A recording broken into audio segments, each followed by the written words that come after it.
Araw-araw na lamang ay iisang eksena sa tapat ng malaking bangko sa Maynila. Habang abala ang mga empleyado at nagmamadaling pumapasok ang mga kliyente na nakasuot ng mamahaling damit, may isang matandang lalaki namang tahimik na nakaupo sa gilid ng bangketa. Gusgusin ang suot nitong polo, kupas ang pantalon, at halatang ilang araw nang hindi nakakapag-ahit. Sa unang tingin ay iisipin talaga ng kahit sino na isa lamang siyang ordinaryong pulubi na naghihintay ng limos mula sa mga dumadaan. Kilala siya ng mga guard sa lugar bilang si Ruben. Hindi nila alam ang buong pangalan nito o kung saan talaga nanggaling. Ang alam lang nila, halos 2 taon nang paikot-ikot ang matanda sa paligid ng bangko. Hindi naman ito nanggugulo, kaya hinahayaan na lamang nila minsan, pero madalas ay pinapaalis din nila, lalo na kapag maraming kliyente. "Hoy Ruben, dun ka nga sa kabilang kanto, baka matakot mga customer," sigaw minsan ng isang guard habang kumakain ng tinapay. Ngumiti lang si Ruben at tahimik na tumayo. Sanay na siya sa ganong trato. Hindi na rin siya sumasagot kahit minsan ay masakit na sa dibdib ang bawat salitang ibinabato sa kanya. Mabagal siyang naglakad papunta sa maliit na karinderyang nasa gilid ng bangko. Pagdating niya roon ay agad siyang pinansin ni Aling Nena, ang tindera. "Oh, heto Ruben, may natira pang lugaw at pritong isda," sabi nito habang inilalapag ang pagkain. "Salamat Aling Nena, utang ko muna," mahinang sagot ng matanda. Napailing ang babae. "Hindi mo na kailangang bayaran, kumain ka na lang." Tahimik na kumain si Ruben habang pinapanood ang mga sasakyang dumaraan. Sa mga mata niya ay tila may malalim na lungkot na matagal nang nakabaon. Para bang may malaking parte ng buhay niya ang naiwan na lamang sa nakaraan. Makalipas ang ilang minuto ay nagsimula nang dumagsa ang mga empleyado ng bangko palabas para mag-break time. Naroon ang ilang teller na madalas niyang pagtawanan. "Uy, andyan na naman si Millionaire!" Natatawang sabi ng isang lalaking teller habang nakatingin kay Ruben. Nagtawanan ang iba. "Baka raw may Swiss bank account," biro pa ng isa. Tahimik lamang si Ruben habang nagpapatuloy sa pagkain. Ngunit may isang babaeng teller na hindi sumabay sa tawanan. Si May, ang pinakabagong empleyado sa branch. Mula nung una niyang makita si Ruben ay naaawa na siya rito. Hindi niya maintindihan kung bakit kailangang pagtawanan ang isang matanda na wala namang ginagawang masama. "Hayaan niyo na siya," mahinang sabi niya. Napatingin sa kanya ang kasamahan niyang si Karen. "Ano ka ba, May? Masyado kang mabait. Tingnan mo naman kasi si Ruben, parang ilang buwan nang hindi naliligo." Hindi sumagot si May. Napatingin na lamang siya kay Ruben na tahimik na yumuyuko habang kumakain. Pakiramdam niya ay may kakaiba sa matanda. Hindi niya maipaliwanag pero parang hindi ito ordinaryong palaboy. Kinahapunan ay nagsimulang bumuhos ang ulan. Isa-isang nagpapasukan sa bangko ang mga tao habang ang ibang palaboy sa kalsada ay nagtatakbuhan upang magtago. Ngunit si Ruben ay nanatiling nakaupo sa ilalim ng maliit na waiting shed sa tapat ng bangko habang yakap-yakap ang isang lumang itim na bag. Napansin iyon ni May mula sa loob.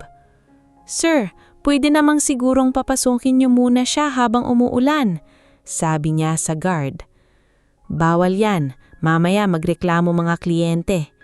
Hindi nakimibo si May, ngunit hindi niya maalis ang tingin kay Ruben.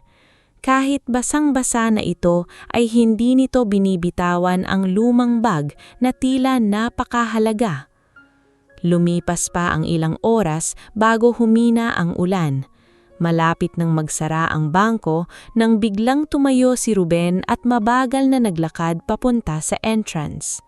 Agad siyang hinarang ng guard. "Oh, ano na naman? Sarado na kami!" Tumingin si Ruben sa loob ng bangko, saka mahinang ngunit direkto siyang nagsalita. "Magdedeposito sana ako." Halos mapatawa ang guard sa narinig. "Magdedeposito?" Natatawa ulit nito. Narinig iyon ng ilang teller sa loob kaya napalingon sila. "Baka 20 pesos lang yan," bulbong ng isa habang natatawa. Ngunit hindi natinag si Ruben, mahigpit lang niyang hinawak ang lumang bag sa kanyang dibdib. Lumapit si May at medyo nahiya sa sitwasyon. "Tay, bukas na lang po kayong bumalik, malapit na po kasi kaming magsara." Mahinahon niyang sabi. Sandaling tumingin si Ruben kay May. Sa unang pagkakataon ay bahagyang ngumiti ang matanda. "Okay lang iha, bukas na lang." Akala ng lahat ay aalis na siya, ngunit bago tuluyang tumalikod si Ruben, bahagyang bumukas ang zipper ng dala niyang bag. Saglit lamang iyon, ngunit sapat upang may makita si May sa loob. Makapal na bungkos ng pera. Nanlaki ang mata niya, ngunit agad ding nagsara ang bag bago pa mapansin ng iba. Tahimik na naglakad palayo si Ruben habang ang ulan ay muling nagsisimulang bumuhos sa madilim na kalsada ng Maynila. Kinabukasan ay maagang dumating si May sa bangko, ngunit hindi mawala sa isip niya ang nakita niya sa loob ng lumang bag ni Ruben noong nakaraang gabi. Ilang beses niyang sinubukang kumbinsihin ang sarili na baka mali lang siya ng tingin, pero malinaw pa rin sa isip niya ang makakapal na bungkus ng pera na tila hindi basta-basta halaga lamang. Habang inaayos niya ang kanyang mesa, ay narinig niyang nagkukwentuhan na naman ang ilang teller. "Sigurado ako modus lang ng matanda yon," sabi ni Karen habang nagkakape. "O baka mga peking pera," dagdag ng isa pa. Tahimik lang si May. Hindi niya alam kung bakit pero pakiramdam niya ay may mas malalim na dahilan kung bakit ganoon ang itsura ni Ruben kahit may pera ito. Bandang 10:00 ng umaga ay muling lumitaw si Ruben sa tapat ng bangko. Gaya ng dati, nakasuot pa rin siya ng lumang polo at kupas na pantalon. Bahagyang basa pa ang laylayan nito dahil sa putik sa kalsada. Hawak pa rin niya ang parehong lumang itim na bag. Napansin agad siya ng guard. "Oh, heto na naman si milyoner." Malakas na biro nito. May ilang kliyenteng napalingon at bahagyang natawa. Ngunit hindi pinansin ni Ruben ang mga ito. Diretso lamang siyang naglakad papasok ng bangko. Medyo mabagal ang kanyang hakbang, ngunit hindi nanginginig ang boses niya nang magsalita. "Magdedeposito sana ako." Nagtitinginan ng ilang teller habang pinipigilan ng tawa. Lumapit ang branch manager na si Mr. Salcedo, isang lalaking kilalang istrikto at madaling mainis. "Manong, kung manghihingi po kayo ng tulong, doon po kayo sa simbahan sa kabilang kanto." Malamig nitong sabi. Umiling si Ruben. "Hindi ako nanghihingi. Magdedeposito ako." Napabuntong hininga ang manager habang halatang naiirita. "Sige nga, magkano ba idedeposito mo?" Tahimik na inilapag ni Ruben ang lumang bag sa mesa. Unti-unti niyang binuksan ng zipper habang nakatingin ng lahat. Sa una ay may ilang teller pang nakangisi, ngunit ilang segundo lang ang lumipas ay unti-unting nawala ang mga ngiti sa mukha nila. Isa-isang inilabas ni Ruben ang makakapal na bungkus ng pera. Tig-1,000 papel. Sunod-sunod, halos mapalunok si Karen habang nakatitig. Pati ang guard ay napaatras ng bahagya. Hindi pa roon natapos si Ruben. Mula sa loob ng bag ay naglabas pa siya ng ilang sobre na puno ng tseke at mga dokumento ng account. Tahimik ang buong bangko. Ang kaninang mga tumatawa ay ngayon ay hindi makapagsalita. "Pakibilang na lang," Mahinang sabi ni Ruben. Halos manginig ang kamay ng teller na lumapit upang kunin ang pera. Si May naman ay nanatiling nakatayo habang hindi makapaniwala sa nakikita. Mabilis na ipinatawag ng manager ang senior cashier. Maya-maya ay 3 na silang nagbibilang sa pera ni Ruben. Lumipas ang halos 30 minuto bago nagsalita ang senior cashier. Sir, mahigit 25 milyon po ito. Parang biglang nawalan ng hangin sa paligid. Nanlaki ang mata ng ilang customer na nakarinig. 25 milyon? Halos pabulong na ulit ng guard. Namutla si Mr. Salcedo. Agad nag-iba ang tono ng boses niya. Manong Ruben, sana po doon na lang kayo sa office ko para mas maayos natin kayong maasikaso. Ngunit umiling si Ruben. Ayos lang dito. Ramdam ni May ang tinding hiya sa loob ng bangko. Kanina lamang ay halos itaboy nila ang matanda. Ngayon ay parang gusto nilang itong himasin para lang mapalapit sa kanila. Habang nagpapatuloy ang proseso, ay nagsimulang magbulbulan ang mga tao. Pulubi ba talaga yan? Baka mayaman talaga. Bakit kaya ganyan manamit? Sa gitna ng lahat ng iyon, ay tahimik lamang si Ruben. Wala man lang yabang sa mukha niya. Para bang normal lamang ang lahat. Ilang minuto pa ay lumapit si May dala ng isang basong tubig. Tay, tubig po. Mahinang sabi niya. Bahagyang ngumiti si Ruben habang tinatanggap iyon. Salamat, iha. Hindi malaman ni May kung bakit biglang sumikip ang dibdib niya. Pakiramdam niya ay napakabigat ng buhay na pinagdaanan ng matanda para umabot ito sa ganoong kalagayan. Makalipas ang ilang sandali ay natapos din ang deposito. Halos yumuko pa si Mr. Salcedo habang inaabot ang resibo. Maraming salamat po sa tiwala sa bangko namin. Tinitigan lamang siya ni Ruben bago dahan-dahang tumayo. Paglabas niya ng bangko ay tila sinusundan siya ng mata ng lahat ng tao. Ang dating pulubing pinagtatawanan ay ngayon pinag-uusapan ng buong branch.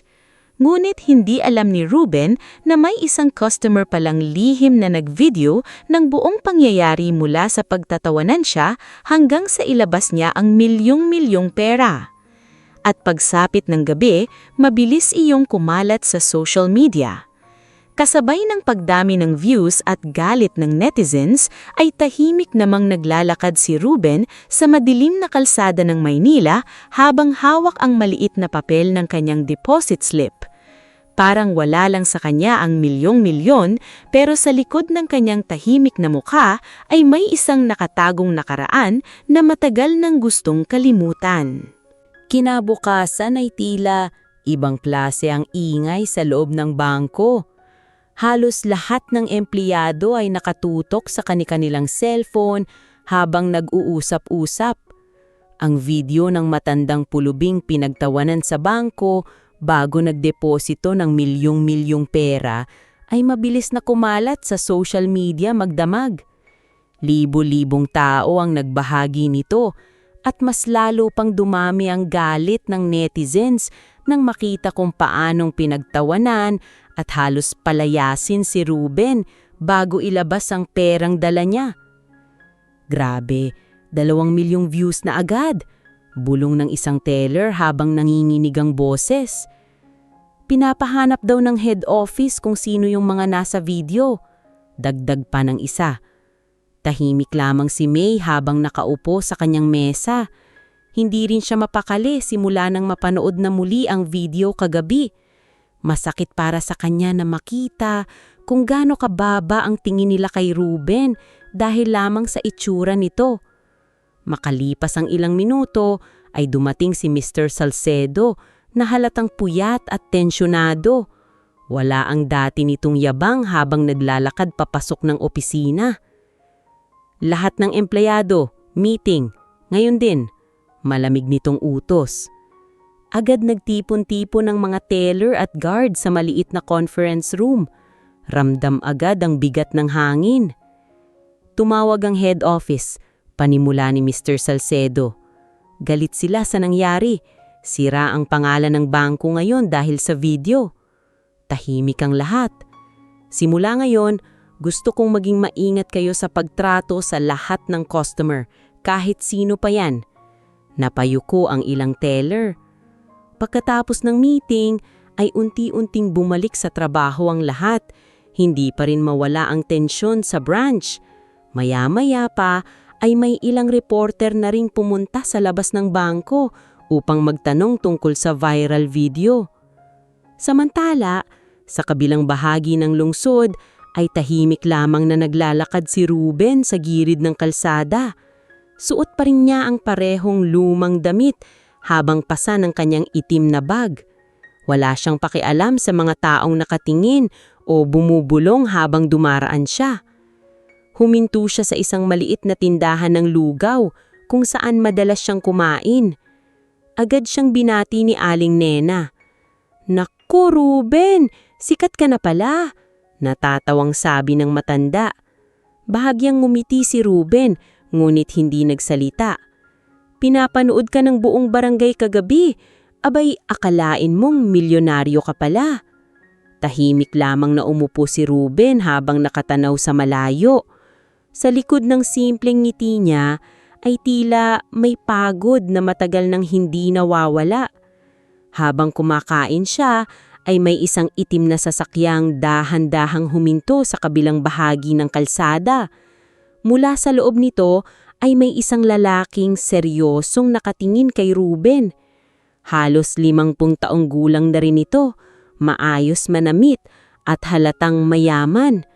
Tahimik lamang itong nakamasid habang hawak ang cellphone na nagpapakita ng viral video. "Siya nga," mahina nitong sabi sa sarili. Sa loob ng ilang minuto ay hindi inaalis ng lalaki ang tingin kay Ruben, para bang matagal na niyang itong hinahanap. Samantala, sa bangko naman ay hindi mapigilan ni May ang sarili. Pagkatapos ng kanyang shift ay nagpasya siyang hanapin si Ruben. Hindi niya maipaliwanag pero pakiramdam niya ay kailangang may mag-sorry ritong totoo. Natagpuan niya si Ruben na nakaupo malapit sa waiting shed habang pinagmamasdan ng mga ilaw ng siyudad. "Tay," dahan-dahang napalingon si Ruben. "Iha." Huminga ng malalim si May bago magsalita. "Pasensya na po sa nangyari kahapon. Nahihiya po ako sa naging trato namin sa inyo." Tahimik lamang na nakinig si Ruben. "Hindi naman ikaw ang nang insulto," sagot nito. "Oo po, pero wala rin akong ginawa agad." Bahagyang ngumiti ang matanda. "Minsan anak, sanay na lang talaga ang tao na husgahan base sa panlabas." Napayuko si May. "Pero bakit po? Bakit ganito pa rin ang buhay nyo kahit may ganun kayong pera?" Hindi agad sumagot si Ruben. Saglit siyang tumingin sa madilim na langit bago magsalita. "May mga bagay kasi na kahit gaano karaming pera meron ka, hindi na kayong ibalik." Hindi na nakapagsalita si May matapos marinig yon. Ramdam niya ang lalim ng lungkot sa boses ng matanda. Makalipas ang ilang sandali ay nagpaalam na rin si May.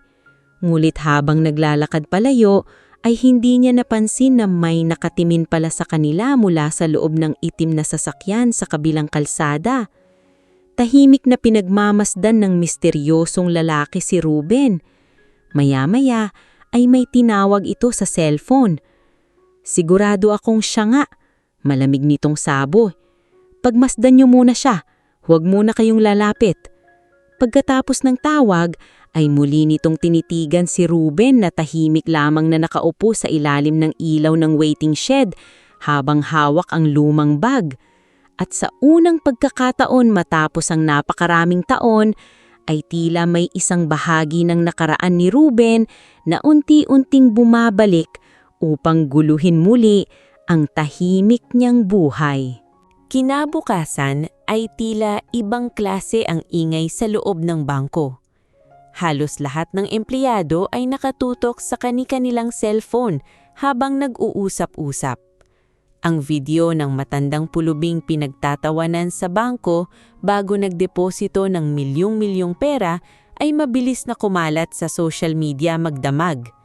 Libo-libong tao ang nagbahagi nito at mas lalo pang dumami ang galit ng netizens nang makita kung paano pinagtawanan at halos palayasin si Ruben bago ilabas ang perang dala niya.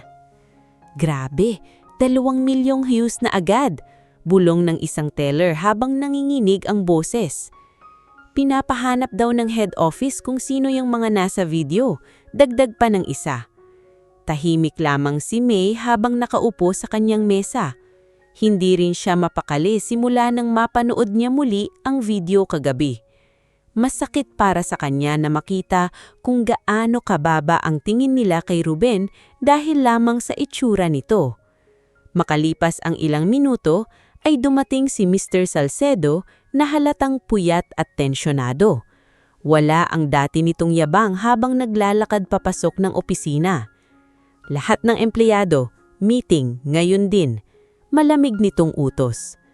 Agad nagtipon-tipon ang mga teller at guard sa maliit na conference room. Ramdam agad ang bigat ng hangin. Tumawag ang head office. Galit sila sa nangyari. Sira ang pangalan ng bangko mayon dahil sa video. Tahimik ang lahat. Simula ngayon, gusto kong maging maingat kayo sa pagtrato sa lahat ng customer. Kahit sino pa yan. Napayuko ang ilang teller.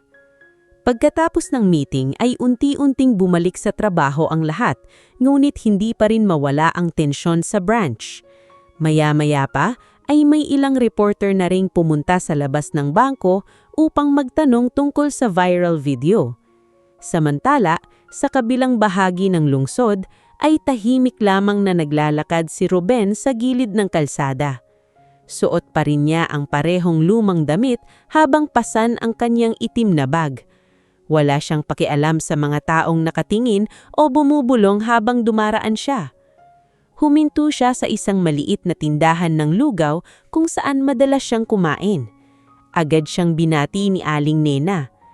"Naku, Ruben, sikit ka na pala," natatawang sabi ng matanda. Bahagyang ngumiti si Ruben ngunit hindi nagsalita. "Pinapanood ka ng buong barangay kagabi, abay akalain mong milyonaryo ka pala." Tahimik lamang na umupo si Ruben habang nakatanaw sa malayo. Sa likod ng simpleng ngiti niya ay tila may pagod na matagal nang hindi nawawala. Habang kumakain siya, ay may isang itim na sasakyang dahan-dahang huminto sa kabilang bahagi ng kalsada. Mula sa loob nito ay may isang lalaking seryosong nakatingin kay Ruben.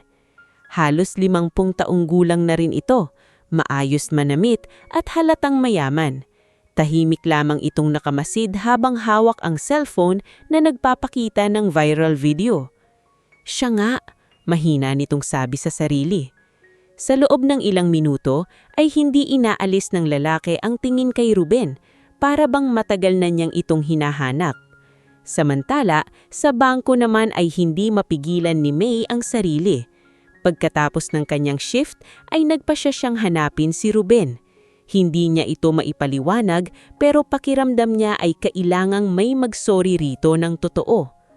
Natagpuan niya si Ruben na nakaupo malapit sa waiting shed habang pinagmamasdan ang mga ilaw ng siyudad. "Tay," dahan-dahang napalingon si Ruben. "Iha." Huminga ng malalim si May bago nagsalita. "Pasensya na po sa nangyari kahapon. Nahihiya po ako sa naging trato namin sa inyo." Tahimik lamang na nakinig si Ruben.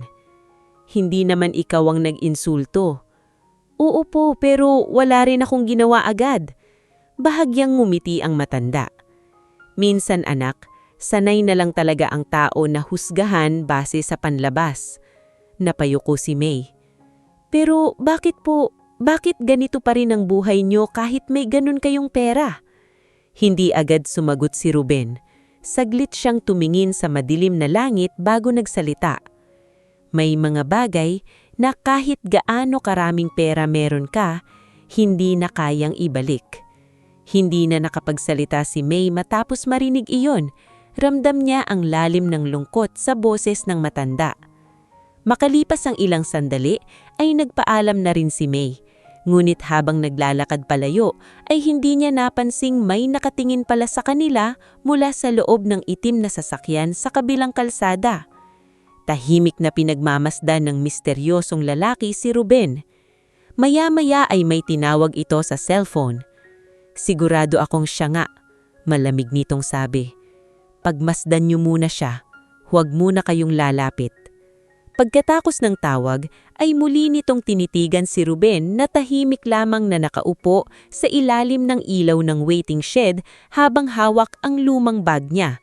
At sa unang panahon matapos ang nakararaming taon, ay tila may isang bahagi ng nakaraan ni Ruben ay unti-unting bumabalik upang guluhin muli ang tahimik niyang buhay. Simula nang muli silang magkita ni Arturo ay mas lalo pang naging tahimik si Ruben. Mas madalas na siyang lumakad ng mag-isa sa mga gilid ng kalsada at umiwas sa maraming tao. Kahit si Aling Nena ay napansin ng pagbabago niya. Parang mas mabigat iniisip mo ngayon, Ruben, sabi ng matanda habang inaabot sa kanya ang mainit na kape. Bahagya lamang ngumiti si Ruben ngunit hindi sumagot. Nakatanaw lang siya sa mga dumaraang sasakyan habang tila lumulutang ang isip sa malayong alaala. Hindi rin makapali si May nitong mga nakaraang araw. Mula nang malaman niya ang ilang bahagi ng nakaraan ni Ruben, ay mas lalo niya itong hinangaan. Hindi niya lubos maisip kung paano kinaya ng isang tao na mawala ng pamilya, negosyo at buong buhay ng sabay-sabay. Pagkatapos ng trabaho ay muli niyang pinuntahan si Ruben sa waiting shed. "Tay, kumain na po ba kayo?" Tanong niya habang may dalang maliit na supot ng pagkain. Napatingin si Ruben at bahagyang ngumiti. Hindi pa nga eh. Umupo si May sa tabi niya at iniabot ang pagkain. "Favorite ko po itang siopaw dito malapit sa bangko." Tahimik na tinanggap iyon ni Ruben. Ilang segundo silang walang imik habang pinagmamasdan ang mga ilaw ng syudad. "Bakit po ayaw niyong bumalik sa dating buhay niyo?" Tanong ni May matapos ang ilang sandali. Nabuntong hininga si Ruben. "Kapag masyado kang maraming nawala, darating ka sa puntong mapapagod ka na lang lumaban." "Totoo po ba na may sariling company kayo noon?" Bahagyang tumanggo si Ruben. Pero matagal nang tapos yun. Hindi na nagsalita si May ngunit halatang marami pa siyang gustong itanong. Napansin iyon ni Ruben kaya bahagya siyang ngumiti. "Masyado kang mausisa." Napangiti rin si May. "Pasensya na po pala, hindi ko lang talaga kayo maintindihan minsan." Biglang naging seryoso ang mukha ni Ruben. "Mas mabuti na ring huwag mong akong intindihin, iha.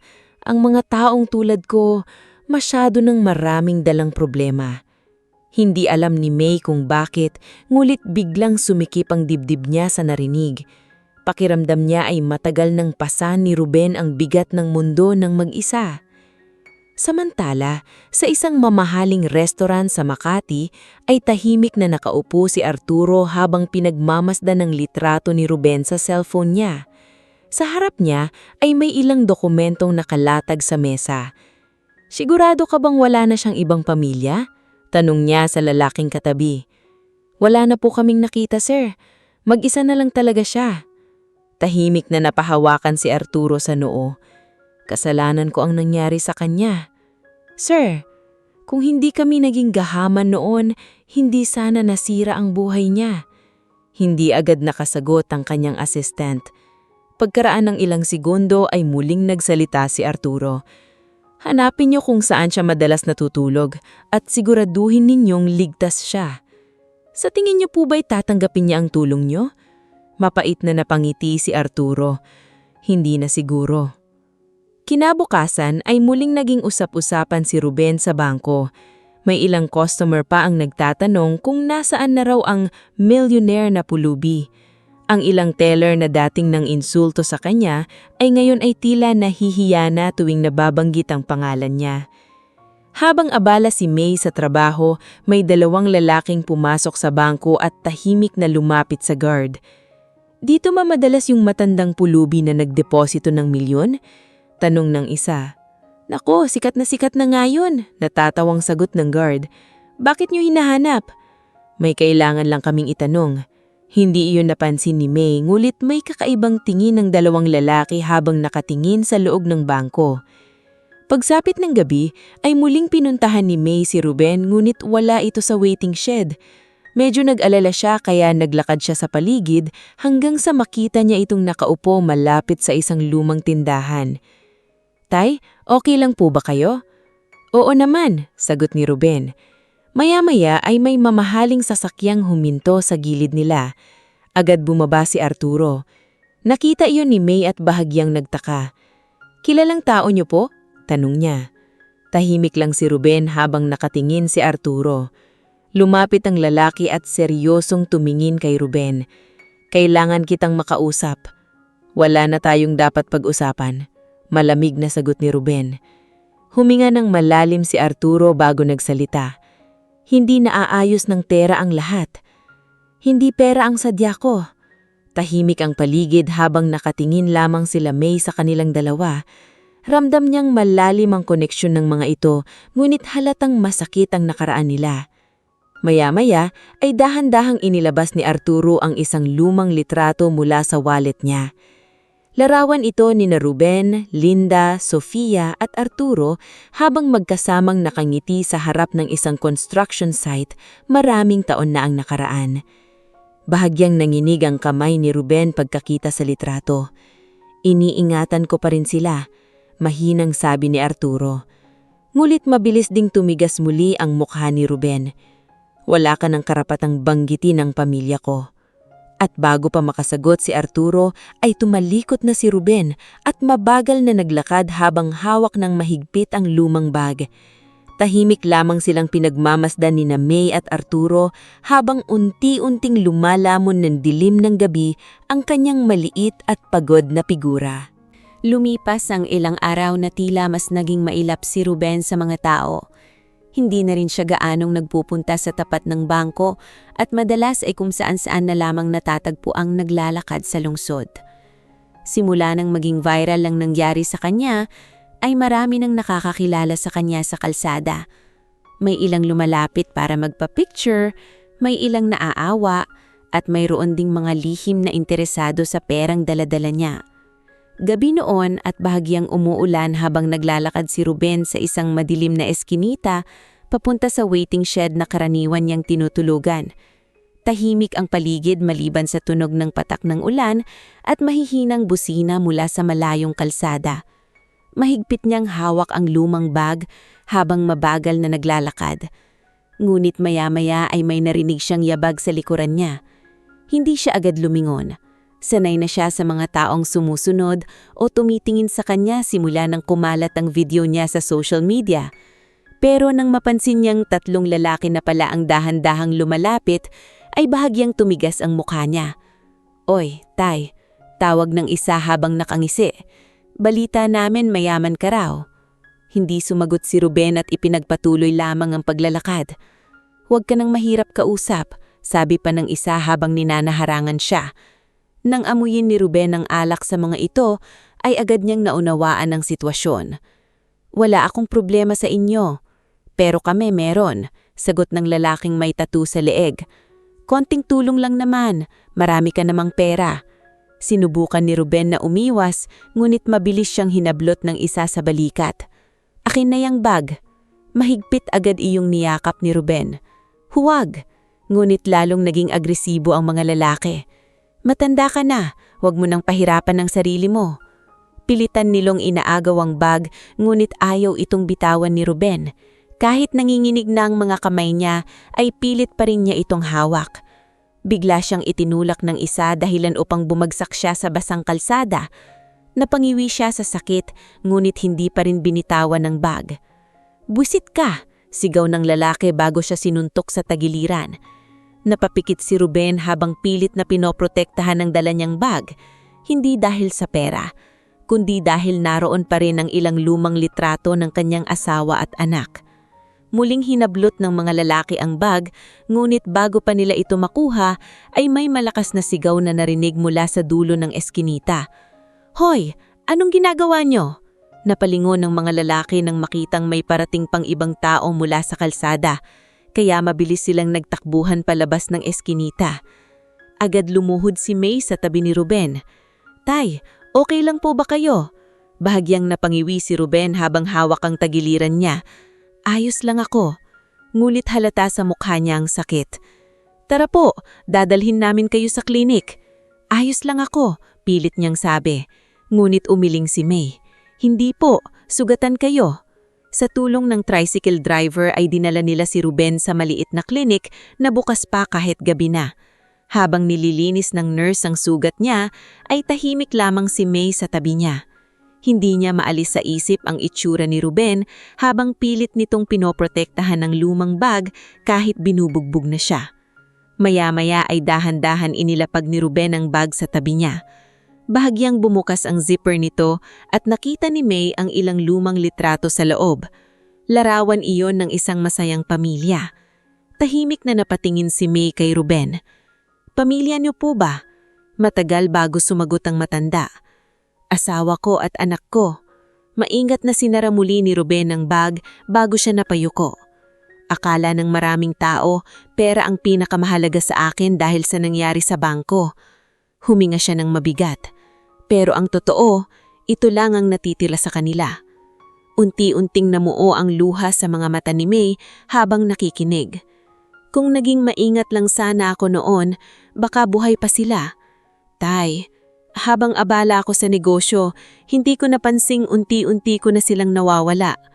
Tahimik na bumagsak ang ilang luha mula sa mga mata ni Ruben. Sa unang pagkakataon ay nakita ni May kung gaano kabigat ang sakit na matagal nang pasan ng matanda. Hindi pera, hindi kayamanan, kundi pagsisisi. Maya-maya ay marahang hinawakan ni May ang kamay ni Ruben. "Huwag niyo pong sisihin lahat sa sarili niyo." Bahagyang ngumiti si Ruben, ngulit puno ng lungkot ang mga mata niya. "Kapag matanda ka na, iha, doon mo maiisip lahat ng bagay na dapat ginawa mo habang may oras pa." Tahimik lamang si May habang pinagmamasdan ng sugatang matanda sa harap niya. At sa gabing iyon, lalong niyang naramdaman na hindi aksidente ang pagkikita nilang dalawa. Parang may dahilan kung bakit unti-unti siyang inilalapit ng tadhana sa isang taong matagal nang nawalan ng pag-asa sa buhay. Matapos ang gabing muntik nang ma-hold up si Ruben, ay mas naging madalas ang pagdalaw ni May sa kanya. Kahit pagod mula sa trabaho, ay dumaraan pa rin siya sa waiting shed o sa maliit na tindahan ni Aling Nena upang tingnan kung maayos ang kalagayan ng matanda. Sa una ay tahimik lamang si Ruben at hindi sanay na may taong nag-aalala para sa kanya. Pero habang lumilipas ang mga araw, ay unti-unti rin siyang nagiging komportable sa presensya ng dalaga. Isang hapon matapos ang trabaho, ay nadatnan ni May si Ruben na nakaupo sa lumang bangko sa gilid ng plaza habang pinapakain ng ilang batang kalye ng tinapay. "Dahan-dahan lang kayo," sabi ni Ruben habang inaabot ang pagkain sa mga bata. Tahimik na napangiti si May habang pinapanood iyon. Hindi niya maiiwasang isipin kung gaano kabait ang matanda kahit napakasakit ng dinaanan nito sa buhay. Pagkaalis ng mga bata ay umupo siya sa tabi ni Ruben. "Kayo po bumili ng pagkain nila." Bahagyang tumanggo si Ruben. "Naaalala ko lang anak ko kapag nakakakita ako ng mga batang palaboy." Tahimik si May sa narinig. "Hindi po ba kayo nagagalit sa mundo sa dami ng nangyari sa inyo?" Bahagyang natawa si Ruben ngunit puno iyon ng pagod. "Nagagalit ako noon, sobra. Pero kapag matagal mo nang pasa ng galit, ikaw rin ang mauubos." Habang nag-uusap sila ay may matandang lalaking dahan-dahang lumapit kay Ruben. Halata ang gulat nito nang makilala siya.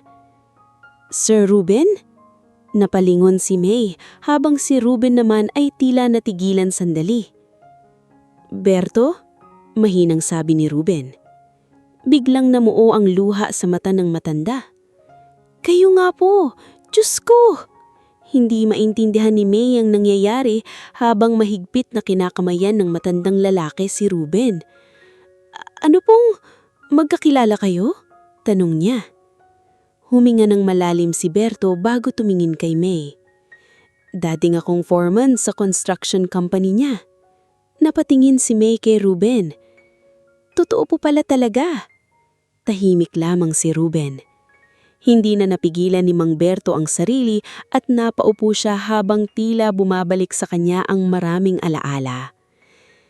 Napakabuti pong tao ni Sir Ruben noon, sabi nito habang nanginginig ang boses. Maraming mahihirap ang natulungan niya. Tahimik na nakikinig si May. Hindi nun makapag-aral anak ko noon, si Sir Ruben ang nagpaaral hanggang college. Napatingin si May kay Ruben na tila hindi komportable sa usapan. Hindi ko naman kailangang ipaalam yun. Mahinang sabi ni Ruben, pero nagpatuloy si Mang Berto. Hindi lang ako, marami kami. Kapag may empleyadong may sakit, siya agad tumutulong. Kapag may nasunugan sa barracks, siya mismo pumupunta. Unti-unting sumikip ang dibdib ni May habang nakikinig. Hindi pala simpleng negosyante si Ruben noon. May mga buhay pala siyang binago. Maya-maya ay may isa pang matandang babae na lumapit matapos makita si Ruben. Sir Ruben? Halos mapahawak ito sa bibig sa gulat. Ako po si Aling Cora, dating janitress sa opisina niyo. Bahagyang ngumiti si Ruben. Kumusta ka na, Aling Cora? Maayos na buhay ng mga ago ko dahil sa inyo. Hindi na napigilan ni May ang mapaluha nang marinig iyon. Habang tumatagal ay parami ng parami ang lumalapit kay Ruben sa plaza. Mga dating empleyado, trabahador at simpleng taong minsang natulungan niya noong mayaman pa siya. At sa kabilang banda naman ay nagsimula ring magbago ang atmosphere sa loob ng bangko. Unti-unti nang nakokonsensya ang ilang teller matapos kumalat online ng iba't ibang kwento kay Ruben. Hindi ko akalaing ganun pala siya noon, mahinang sabi ni Karen habang nakatingin sa cellphone niya. May article kasing lumabas tungkol sa dating construction company ni Ruben at sa pagkawala niya matapos ang biglaang pagbagsak ng negosyo. Parang tayo patuloy yung mas mahirap ugali, bulong ng isa pang teller. Tahimik lamang si May habang minaayos ang mga dokumento sa mesa niya. Ngunit sa loob-loob niya ay alam niyang tama ang sinabi ng mga ito. Minsan talaga, hindi mo malalaman ang tunay na halaga ng isang tao hanggat hindi mo naririnig ang kwento niya. Kinagabihan ay muling bumalik si May sa plaza dala ng mainit na pagkain kay Ruben. Ngulit pagdating niya roon ay nadatnan niyang tahimik lamang itong nakatingin sa malayo habang hawak ang lumang litrato ng asawa at anak niya. Iniisip niya na naman sila. Mahinang tanong niya. Bahagyang tumanggo si Ruben. Kung buhay siguro sila ngayon, baka iba ang naging buhay ko. Umupo si May sa tabi niya. Pero marami pa rin pong kayong natulungan. Mapait na ngumiti si Ruben. Minsan iniisip ko, mas naging mabuting tao pa ako sa ibang tao kaysa sa sarili kong pamilya. Tahimik na buntong hininga si May bago tumingin kanya. Hindi pa huli para mabuhay ulit. Napatingin si Ruben sa dalaga. Sa tagal na panahon ng pamumuhay niya sa lansangan, na yun lang ulit may taong sumalita sa kanya ng ganun. At sa unang panahon matapos ang napakaraming taon, tila may maliit na bahagi ng puso niyang matagal ng patay ang unti-unting muling nabubuhay. Ilang linggo matapos ang gabing muntik ng mahuldab si Ruben, ay tila bahagyang gumaan ang pakiramdam ng matanda. Mas madalas na siyang ngumiti kapag kausap si May at hindi na rin ganoon kabigat ang mukha niya tuwing nakaupo sa waiting shed o plaza. Ngunit kahit pilit niyang itinatago, ay unti-unti namang bumibigay ang katawan niya. Napapansin iyon ni May. Madalas nang hingalin si Ruben kahit maikling lakad lamang. Minsan ay napapahawak ito sa dibdib kapag umalamig ang gabi. May mga pagkakataon ding bigla na lamang itong namumutla habang nagsasalita. Tay, magpa-check up na po tayo, sabi minsan ni May habang inaabot ang gamot na binili niya. Ngunit ngumiti lang si Ruben. Sanay na to. Hindi po biro ang kalusugan. Mas mahal pa yata gamot kesa buhay ko, biro pa ni Ruben. Ngunit hindi natawa si May. Alam niyang seryoso ang kalagayan ng matanda. Isang maulang gabi ay dumaan muli si May sa waiting shed matapos ang trabaho, ngunit natigilan siya nang makitang wala roon si Ruben. Naglibot siya sa karinderya ni Aling Nena sa plaza at maging sa ilalim ng tulay kung saan minsan itong nagpapalipas ng gabi. Kanina pa siya wala, sabi ni Aling Nena habang halatang nag-aalala rin. Parang masama pakiramdam niya kaninang hapon. Biglang kinabahan si May. Agad siyang naghanap sa paligid hanggang sa may isang batang kalye ang lumapit sa kanya. Ate, yung matandang lagi niyong kasama, nahimatay po kanina doon sa may terminal. Parang kinabahan ng husto si May matapos marinig iyon. Mabilis siyang tumakbo papunta sa terminal at doon niya nadatnan si Ruben na nakahiga sa isang mahabang upuan habang pinapaypayan ng ilang vendor. Tay! Dahan-dahang dumilat si Ruben ngunit halatan nanghihina. Ayos lang ako, mahina niyang sabi. Ngunit agad napansin ni May ang malamig nitong kamay at hirap nitong paghinga. Hindi na siya nagdalawang isip. Tumawag siya agad ng ambulansya at isinugod si Ruben sa pinakamalapit na ospital. Habang nasa emergency room ay hindi mapakali si May.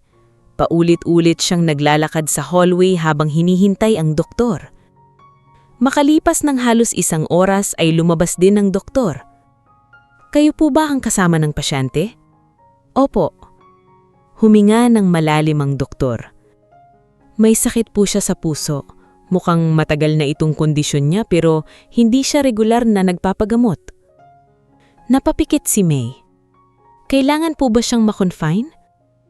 Oo. Delikado kung hindi maagapan. Tahimik na naupo si May habang pilit inaayos ang sarili. Ilang minuto pa ay pinayagan na siyang makita si Ruben sa charity ward. Pagpasok niya sa silid ay nadatnan niyang tahimik lamang itong nakatingin sa kisame habang may nakakabit na swero. Tay! Bahagyang napalingon si Ruben at pilit ngumiti. Sabi ko naman sa'yo, ayos lang ako. Napaluha si May. Hindi niyo po kailangan tisin lahat mag-isa. Hindi agad sumagot si Ruben. Tahimik lamang siyang tumingin sa maliit na bintana ng ospital. Minsan kasi, nasasanay na lang ang taong walang nag-aalaga sa kanya. Mas lalong sumikip ang dibdib ni May sa narinig. Kinabukasan ay maagang bumalik si May sa ospital dala ang pagkain at ilang damit para kay Ruben. Ngunit pagdating niya sa hallway ay natigilan siya nang makitang si Arturo ang nakatayo sa labas ng silid. Tahimik lamang itong nakatingin sa loob habang hawak ang isang malaking paper bag. Ano pong ginagawa niyo rito? Tanong ni May. Bahagyang napalingon si Arturo. Nalaman kong nasa ospital siya. Tumingin ito sa pintuan bago muling sumalita. Ako na ang sasagot sa lahat ng gastos. Agad umiling si May. Hindi po basta tatanggap ng tulong si Tay Ruben. Pait na pangiti si Arturo. Alam ko. Maya-maya ay dahan-dahang itong pumasok sa silid.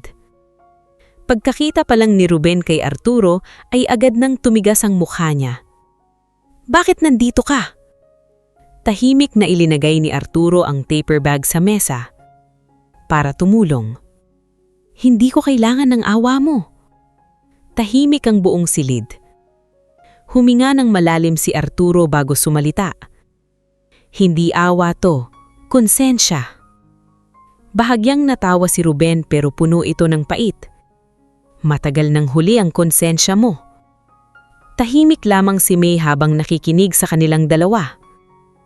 Maya-maya ay ilinabas ni Arturo ang ilang dokumento. Ililipat kita sa pribadong kwarto, sasagutin ko lahat ng gastos. Ngunit agad umiling si Ruben. Dito lang ako. Bakit mo pinapahirapan sarili mo? Dahan-dahang tumingin si Ruben kay Arturo. Kasi dito ko naiintindihan kung paano nahirapan ang mga taong hindi ko nakita noon habang abala ako sa pera.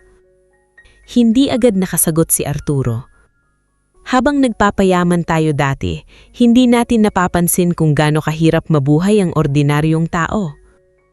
Tahimik na payuko si Arturo matapos marinig iyon. Pagkaraan ng ilang sandali ay tumayo na rin si Arturo. Babalik ako bukas. Mulit bago pa siya makalabas ay muli siyang samalita ng hindi lumilingon. Hindi ko na mababago ang nakaraan, Ruben, pero hanggat may pagkakataon, susubukan kong itama kahit konti. Pagkaalis ni Arturo ay muling nanahimik ang silid. Tahimik na lumapit si May kay Ruben at inayos ang kumot niya. Pagod na napapikit si Ruben habang marahang nagsasalita. Alam mo ya, iha, minsan nakakapagod din palang dalhin ang galit ng napakatagal. At habang tahimik na bumabagsak ang ulan sa labas ng ospital, unti-unti ring bumibigat ang katawan na matagal nang pinipilit ni Ruben na kayanin ng lahat ng mag-isa. Ilang araw ding nanatili si Ruben sa charity ward ng ospital. Kahit pilit niyang ipinapakitang maayos siya, ay halatang mabilis na siyang napapagod. Ngumit sa kabila ng panghihina ng katawan niya, ay tila unti-unti namang gumagaan ng loob niya dahil sa presensya ni May. Araw-araw itong dumadalaw, dala ang pagkain, gamot, at kung minsan ay simpleng kwento lamang upang hindi siya mainip. Sa loob ng ospital ay unti-unti na ring kumalat ang kwento tungkol sa kanya. May ilang nurse at pasyente na nakakakilaya sa kanya mula sa viral video sa bangko. Ngunit imbes na pagtawanan siya gaya noon, ay respeto na ang nakikita ni Ruben sa mga mata ng mga tao. Samantala, sa bangko naman ay hindi pa rin humuhupa ang epekto ng viral video. Ilang beses nang pinatawag ng head office si Mr. Salcedo at ang ibang empleyado upang magpaliwanag. Halos araw-araw ding may nagkokomento online tungkol sa diskriminasyon sa mahihirap. Isang umaga ay ipinatawag si May sa opisina ng regional supervisor ng bangko. Kinabahan siya habang naglalakad papasok dahil akala niya ay may problema na naman. Ngulit pagpasok niya ay ngumiti ang supervisor. Relax ka lang, May, maupo ka. Tahimik siyang umupo habang nagtataka. Napagdesisyonan ng head office na ipromote ka bilang acting supervisor ng branch. Halos hindi agad nakasalita si May. Po? Napansin namin kung paano mo hinandle ang sitwasyon kay Mr. Ruben. Ikaw lang ang empleyadong maayos ang pakikitungo sa kanya mula simula. Hindi alam ni May kung ano ang isasagot. Pero marami pa pong mas matagal sa akin. Totoo, pero hindi lang trabaho ang tinitingnan namin. Mahalaga rin kung paano tratuhin ang tao. Tahimik na ngapayuko si May habang unti-unting sumisikip ang dibdib niya. Hindi niya inaasahang may mabuting mangyayari mula sa gulo dulot ng viral video. Ngulit kasabay ng promotion niya ay may isa namang balitang lalong nagpakaba sa buong branch. May ilang online articles na lumabas na nagsasabing maaaring idemanda ni Ruben ng bangko dahil sa pamamahiya sa kanya. Halos nataranta si Mr. Salcedo. Kapag nagdemanda siya, takos tayo. Sabi nito habang naglalakad ng pabalik-balik sa opisina. Tahimik lamang ang mga teller habang halatang kinakabahan. Hindi ko naman akalaing mayaman pala siya. Mahinang sabi ni Karen. Hindi naman dapat nating ginawa yun kahit mahirap siya. Sagot ng isa pang teller. Natahimik ang lahat. Sa unang pagkakataon ay tila nagsimula silang mahiya sa sarili nilang ginawa. Kinagabihan ay nagtungo sina Mr. Salcedo, Karen at ilan pang empleyado sa ospital upang personal na humingi ng tawad kay Ruben. Pagpasok nila sa charity ward ay agad nilang nailang nang makitang simple lamang ang higaan ng matanda. Tahimik na nakaupo si Ruben habang binabasa ang lumang litrato ng pamilya niya. Pagkakita sa kanila ay bahagyang nagtaka siya. Anong ginagawa niyo rito? Naunang lumapit si Mr. Salcedo. Mr. Ruben, gusto sana naming humingi ng tawad. Tahimik lamang si Ruben. Hindi tama ang naging trato namin sa inyo noon. Sunod-sunod ding yumuko ang ilang teller. Pasensya na po talaga. Tahimik na napatingin si Ruben sa kanila. Ilang segundo siyang walang sinabi kaya lalong kinabahan ng mga ito. Hanggang sa marahan siyang nagsalita. You know, hindi naman ako nasaktan kasi pinagtawanan niyo kong pulubi. Nagkakitaan ng mga empleyado. Sanay na ako roon. Dahan-dahan niyang binaba ang hawak na litrato. Pero mas masakit isipin na ganun kababa ang tingin ng tao sa kapwa nila kapag mahirap ang itsura. Tahimik ang buong silid. Minsan mas masakit pa ang pangmamaliit kaysa gutom. Unti-unting napaluha si Karen matapos marinig yon. Pasensya na po talaga. Huminga ng malalim si Ruben bago tumingin sa kanilang lahat. Hindi ko kayo galit. Nagulat si Mr. Salcedo. Hindi po? Umiling si Ruben. Kung gusto kong maghinggal, matagal ko nang ginawa. Pero hindi niyo po kami idedemanda? Bahagyang ngumiti si Ruben. Anong mapapala ko roon? Hindi agad nakakibo ang mga empleyado. Mas gusto ko na lang na may natutunan kayo. Tahimik na napayuko ang lahat. Maya-maya ay dumating si May dala ang pagkain kay Ruben. Nagulat siya nang makitang naroon ang mga katrabaho niya. Ngunit mas nagulat siya nang nakitang umiiyak si Karen habang hawak ni Karen ang kamay ni Ruben. Pasensya na po talaga. Bahagyang ngumiti si Ruben at marahang tinapik ang kamay nito. Ayos lang. Habang pinagmamasdan niyon ni May, ay bigla niyang naisip kung gaano kalaki ang ipinagbago ng lahat dahil lamang sa isang matandang pulubi, minsang hinusgahan nila dahil lamang sa marumi niyang damit at tahimik na pamumuhay sa lansangan. Pagkaalis ng mga empleyado ay muling nanahimik ang silid. Tinanggap niyo agad sila? Tanong ni May habang inaayos ang pagkain. Tahimik na tumingin si Ruben sa bintana ng ospital. Kapag matagal ka nang nasasaktan, darating ka rin sa puntong mapapagod ka na ring magalit. Pero hindi ba unfair yun? Bahagyang ngumiti si Ruben. Mas unfair mawalan ng oras kasama ang mga taong mahal mo dahil inuuna mo ang galit. Tahimik na napatingin si May kay Ruben habang unti-unting naiintindihan ang lalim ng mga sugat na dala nito sa puso niya. At sa gabing yon, habang tahimik na natutulog ang matanda sa maliit na charity ward, mas lalo namang nagbago ang tingin ng mga taong minsang hinusgahan nila dahil lamang sa marumi niyang damit at tahimik na pamumuhay sa lansangan. Makalipas ang ilang linggo, ay unti-unti ring bumuti ang kondisyon ni Ruben. Hindi man ganap na malakas, ay nakakalakad na siyang muli nang hindi agad hihingal. Araw-araw pa rin siyang dinadalaw ni May sa ospital at kalaunan ay parang tunay na pamilya na ang turing nila sa isa't isa. Isang umaga, habang tahimik silang kumakain ng lugaw sa loob ng charity ward, ay biglang nagsalita si Ruben. May, po, may gusto sana akong gawin. Napatingin agad si May sa kanya. Ano po yon? Tahimik munang tumingin si Ruben sa maliit na bintana ng ospital bago nagsalita. Matagal kong inisip kung ano ba talaga ang silbi ng perang natitira sa akin. Tahimik na nakinig si May. Noon akala ko sapat na ang yumaman para maging masaya. Pero nung nawala pamilya ko, nawala na rin ng halaga lahat. Huminga siya ng malalim. Pero nitong mga nakaraang buwan, may na-realize ako. Ano po? Na maraming taong katulad ko sa lansangan. Mga taong hindi naman masama pero unti-unting kinakalimutan ng mundo. Tahimik na sumikip ang dibdib ni May habang nakikinig. Kaya gusto kong gamitin ang pera ko para sa kanila. Bahagyang nanlaki ang mata ni May. Anong ibig niyong sabihin? Gusto kong magpatayo ng maliit na foundation para sa mga homeless at matatandang palaboy. Hindi agad nakapagsalita si May. Yung mga walang matuluyan, walang makain, walang nag-aalaga. Napaluha si May habang nakatingin kay Ruben. Hindi ko kayang gawin mag-isa. Mahinang dagdag nito, kaya gusto sana kitang tulungan ako. Halos hindi makapaniwala si May. Ako po? Bahagyang ngumiti si Ruben. Ikaw ang unang taong tumingin sa akin bilang tao. Hindi napigilan ni May ang mapaluha.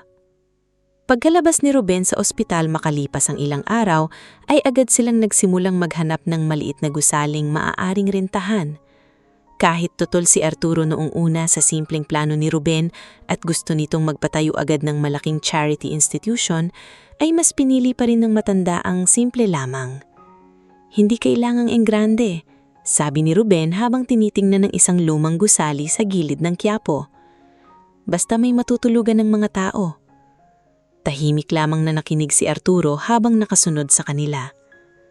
Sa unang pagkakataon matapos ang napakaraming taon ay hindi nagalit ang nakikita niya sa mukha ni Ruben. Pagod pa rin, oo, malungkot pa rin minsan, pero tila may bago ng dahilan para bumangon ito araw-araw. Mabilis ding kumalat ang balita tungkol sa plano ni Ruben. Marami ang humanga sa kanya matapos malaman na imbes na magpakasaya sa pera ay mas pinili niyang tumulong sa kapwa. Maging ang bangko ay nagpa siyang suportahan ng proyekto niya. Nagkaroon sila ng maliit na feeding program at donation drive para sa mga palaboy sa lungsod.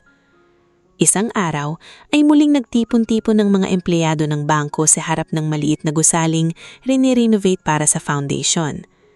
Tahimik na nakatayo si Ruben habang pinapanood ang ilang volunteer na nagpipintura ng dingding. Lumapit si Karen habang may balang kahon ng mga damit. "Sir Ruben, donation po namin." Bahagyang ngumiti si Ruben. "Salamat." Hindi na rin maitago ni Karen ang paghanga niya sa matanda. "Hindi ko po akalaing may mga tao pa palang katulad nyo." Napailing si Ruben. Maraming mabubuting tao, madalas lang hindi sila napapansin. Samantala, si May naman ay unti-unti nang nasasanay sa bago niyang posisyon bilang acting supervisor sa bangko. Mas naging mahigpit siya pagdating sa pagtrato ng mga empleyado sa customer. Walang may karapatang manghusga base sa itsura, madalas niyang sinasabi. At sa tuwing sinasabi niya iyon, ay palaging pumapasok sa isip niya si Ruben noong unang araw niyang nakita sa waiting shed. Lumipas pa ang ilang buwan at tuluyan ding nabuksan ng maliit na foundation. Hindi man iyon marangya, ay malinis, maayos at puno ng mga taong handang tumulong. May mga matatandang dating natutulog sa bangketa na ngayon ay may higaan na. May mga batang palaboy na nakakakain ng maayos. At sa bawat taong natutulingan nila ay tila unti-unti ring gumagaan ng loob ni Ruben. Isang gabi matapos ang feeding program ay tahimik na nakaupo si Ruben sa harap ng foundation habang pinapanood ang mga batang naglalaro sa loob. Lumapit si May dalang dalawang baso ng kape. "Napapangiti na po kayong ulit madalas," sabi niya habang inaabot ang isang baso. Bahagyang natawa si Ruben. "Matagal-tagal ko ring nakalimutan kung paano." Tahimik silang parehong nakatingin sa mga tao sa loob ng foundation. Maya-maya ay nagsalita muli si Ruben. "Alam mo iha, akala ko noon tapos na buhay ko." Napatingin si May sa kanya. "Pero minsan pala, kahit wasak na wasak ka na, may dahilan pa rin para magsimula ulit." At habang tahimik na umihihip ang malamig na hangin ng gabi sa lungsod, unti-unti ring nararamdaman ni Ruben ang bagay na matagal niyang nawala matapos mawala ang pamilya niya. Pag-asa. Lumipas ang halos 1 taon at tuluyan ng naging bahagi ng buhay ng maraming palaboy at matatandang lansangan ang maliit na foundation na itinayo ni Ruben. Hindi man ito kasing laki ng mga kilalang charity institution sa Maynila, ay sapat naman ito upang magbigay ng pagkain, higaan at pag-asa sa mga taong matagal nang nakakalimutan ng lipunan. Mas naging maayos na rin ang kalusugan ni Ruben. Hindi pa rin tuluyang nawawala ang sakit niya sa puso, ngunit hindi na siya tulad noon na halos araw-araw nakikipaglaban sa matinding pagod at lungkot. Mas madalas na siyang ngumiti, lalo na kapag nakikita niyang may mga batang masayang kumakain o matatandang nakakahanap ng ligtas na matutulugan gabi-gabi. Si May naman ay tuluyan ng naging supervisor sa bangko. Simula nang mangyari ang lahat, ay malaki na rin ang ipinagbago ng branch. Hindi na basta-basta humuhusga ang mga empleyado sa mga taong pumapasok, yaman man o mahirap. Madalas ding ginagamit ng head office ang nangyari kay Ruben bilang paalala sa lahat ng empleyado tungkol sa tamang pagtrato sa tao. Isang umaga ay tahimik nang nagkakape si Ruben sa labas ng foundation nung lumapit si May. "Tay." Napatingin si Ruben habang nakangiti. "Oh, aga mo ngayon ah." Bahagyang ngumiti si May bago iniabot ang isang sobre. "Ano to?" tanong ni Ruben. "Invitation po." Binuksan niyon ni Ruben at bahagyang natahimik. Invitation niyon mula sa bangko. Gusto siyang imbitahan ng branch bilang special guest sa anniversary celebration nila. Tahimik na napuntong himinga si Ruben habang nakatingin sa papel. Parang kailan lang gusto nila akong palabasin doon. Napangiti si May. Iba na po ngayon. Ilang segundo munang nanahimik si Ruben bago tuluyang ngumiti. Sige, pupunta ako. Dumating ang araw ng anniversary ng bangko. Punong-puno ng dekorasyon ang branch at maraming bisita mula sa head office ang naroon. Ngunit higit sa lahat, tila may kakaibang pananabik sa pagdating ni Ruben. Habang dahan-dahang humihinto ang simpleng sasakyang sinakyan niya sa harap ng bangko, ay isa-isang napalingon ng mga tao. Tahimik na bumaba si Ruben mula sa sasakyan. Simple pa rin ang suot niya, ngunit malinis na polo at maayos na pantalon na ngayon. Hawak pa rin niya ang lumang itim na bag na matagal na niyang kasama. Pagpasok niya sa bangko, ay agad siyang sinalubong ng mga empleyado. "Good morning po, Sir Ruben. Welcome po." Hindi maiwasang mapangiti ng bahagya ni Ruben habang nakatingin sa paligid. Ito ang parehong lugar kung saan minsan siyang pinagtawanan. Ang parehong bangkong halos magtaboy sa kanya noon. Ngunit ngayon ay kabaligtaran na ang lahat. Lumapit si Karen habang halatang naiiyak. "Sir Ruben, salamat po sa pagpunta." Bahagyang tumanggo si Ruben. Kasunod noon ay lumapit si Mr. Salcedo. Hindi na ito tulad ng dating mayabang at matapang na manager. Mas kalmado na ito ngayon at tila mas mapagkabumbaba. Huminto ito sa harap ni Ruben bago marahang yumuko. "Sir Ruben, gusto ko pong humingi ulit ng tawad sa lahat ng nangyari noon." Tahimik lamang si Ruben habang nakatingin sa kanya. "Malaki ang itinuro niyo sa aming lahat." Ilang segundo silang nagkatitigan bago marahang ngumiti si Ruben. "Sige, ang importante, natuto tayo." Halatang gumaan ang pakiramdam ni Mr. Salcedo matapos marining iyon. Maya-maya ay nagsimula na ang programa. Isa-isang nagsalita ang mga opisyal ng bangko tungkol sa pagbabago ng branch matapos ang viral incident noon. Ngunit pinakatahimik ang lahat nang si May na ang tinawag upang magsalita. Habang nakatayo sa harap, ay napatingin siya kay Ruben. Nung una ko pong makita si Tay Ruben, ang tingin ng karamihan sa kanya ay isang simpleng pulibi lang. Tahimik ang buong bangko. Pero dahil sa kanya, natutunan naming lahat na hindi mo malalaman ang tunay na halaga ng tao base sa itsura niya. Unti-unting napayuko ang ilang empleyado habang nakikinig. Minsan ang taong mukhang pinakamahirap, siya palang may pinakamabuting puso. Napangiti ng bahagya si Ruben habang tahimik nakikinig. Pagkatapos ng programa, ay isa-isang lumapit sa kanya ang mga empleyado at bisita. May gustong makipagkamay, may gustong magpasalamat, at may ilang nahihiyang umamin na nagkamali sila noon. Ngunit nanatiling kalmado si Ruben sa lahat ng iyon. Makalipas ang ilang sandali, ay tahimik siyang naupo sa isang sulok ng bangko habang pinagmamasdan ang mga tao sa paligid. Biglang bumalik sa isip niya ang unang araw na pumasok siya doon, dala ang lumang bag at gusgusin niyang damit. Ang mga tawanan, ang mga matang mapanghusga, ang pakiramdam na parabang wala siyang halaga. At ngayon, ang parehong lugar na yon ay puno na ng paggalang at kababaang loob. Tahimik na napangiti si Ruben habang hawak ang lumang litrato ng asawa at anak niya na loob ng bag. "Linda, Sofia," mahinang bulong niya. Tumingala siya ng bahagya habang pinagmamasdan ang maliwanag na kisame ng bangko. Matagal niyang inisip na tapos na ang buhay niya nang mawala ang pamilya niya. Akala niya wala nang saysay ang lahat, pero mali pala siya. Dahil minsan, kahit gaano kasakit ang nakaraan, May mga taong darating upang ipaalala sa iyo na may dahilan pa rin para mabuhay. Tahimik na napatingin si Ruben kay May na abala sa pakikipag-usap sa mga empleyado habang masayang nakangiti. At sa unang pagkakataon matapos ang napakaraming taon, tunay na gumaan ang pakiramdam niya. Hindi dahil sa perang nasa bangko, hindi dahil sa milyong-milyong naiipon niya, kundi dahil sa wakas, muli niyang naramdaman na may halaga pa rin siya bilang tao.